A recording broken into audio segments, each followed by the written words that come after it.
Right. But I can't make too much fun of Ben Simmons because what a weekend. We are going to talk more NBA playoffs, my favorite time of the year. I hear guessing quotes now? No, yeah, you were good.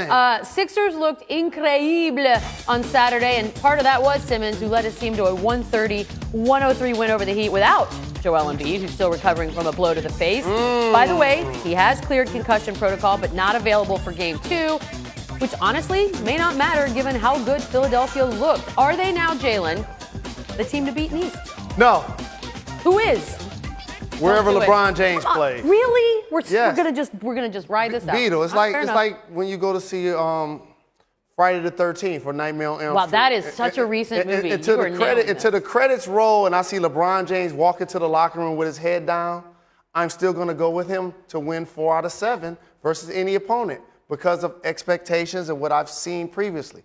However, I anticipate that the Philadelphia 76ers will go from being a team that didn't make the playoffs, that's not satisfied on just advancing. They clearly have what it takes to make it to the conference finals this year, which would be a remarkable achievement. By the way, the more contemporary horror movie would be Truth or Dare, which my son saw this weekend and said was incredibly scary. What's happening? I don't know. There's an emergency alert. We got a flash flood warning phone. on our phones just now. Just bear with us. As God is my witness, it's on silent. It's kind of mine too. But we are having a flash flood warning, and I guess that goes off either way. My apologies. Wow, till 11 o'clock, we're dead. I will go back to what I was saying a moment ago, which is I'm not going to let one game. At the end of the day, we're talking about one game, okay? So that's fair. If we are going to bury LeBron James after one game, I'm not prepared to do that.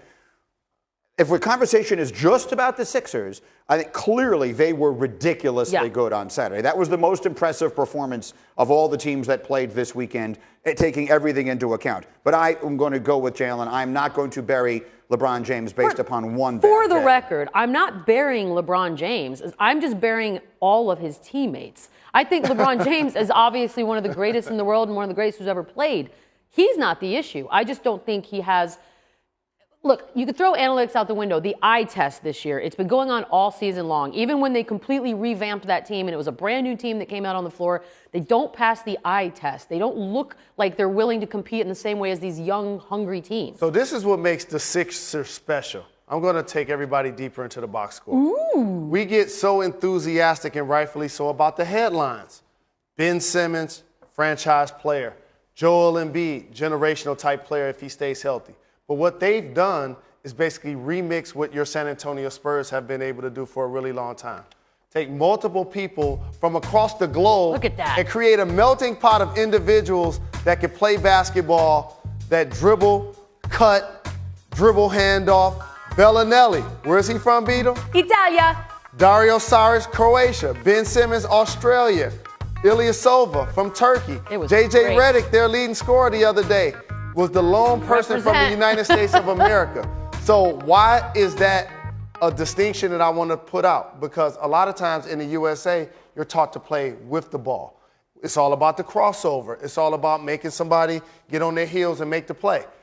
International prospects, they learn to play without the ball. Dribble handoff, cut, move, make an open shot. And that's why the Sixers are fun to watch. Yes, Ben Simmons is dynamic with the basketball. He makes people around him better, but they're all moving. It's constant motion. I'm going to give that's extraordinarily interesting. Can I just take one extra second? I know they're yelling at me to move on, but that's a fascinating thought. Will that ever happen in this country? This is a product, what you're talking about, of the AAU culture where the best kid on the team just gets the ball and plays with it the entire time.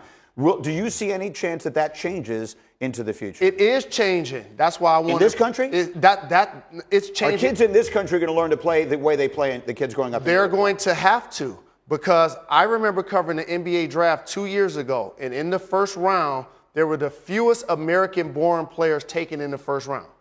They were all across the world that were being picked. And why? The different brand of basketball. And now American-born players are going to have to catch up to this style. Does everyone else's heart feel very warm right now? Like the world is just a small basketball family? It's the family? dream team. I mean, it all started in 1992, and this is the result of it. And it is one of the reasons that the NBA has exploded, not only in popularity, it has exploded in popularity because the product is so good, and this is the reason the product is so good. And Joel Embiid is from Cameroon. So he falls in line with